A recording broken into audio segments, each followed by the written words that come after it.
Баршаңызға сәлем достар, менің каналыма қош келіпсіз. Бүгін сіздермен өте дәмді, ерекше және тойымды, өте оңай жасалынатын салат жасайтын боламыз.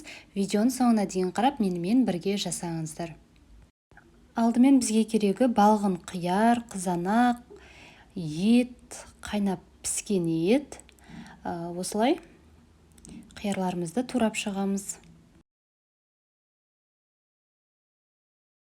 Ал қызанақты видеодағыдай 4 жағын кесіп, арасындағы суын алып тастап, тураймыз. Бізге ол суы қажет емес, басқа тамақтарға қосып жіберуіңізге болады.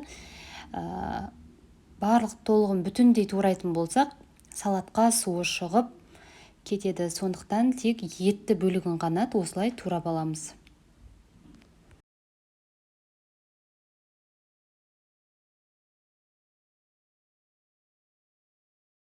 Ал енді бізде қайнап піскен ет міндетті түрде толық суыған болу керек. Мұны да осылай ұзыншалап турап шығамыз.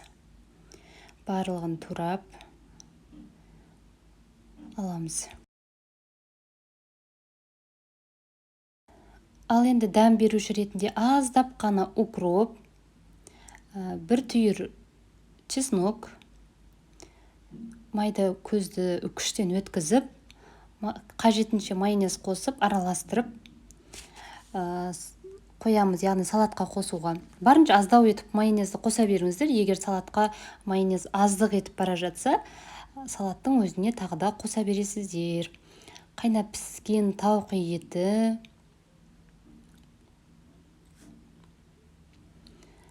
барлығын осылай ұзыншалап турап аламыз.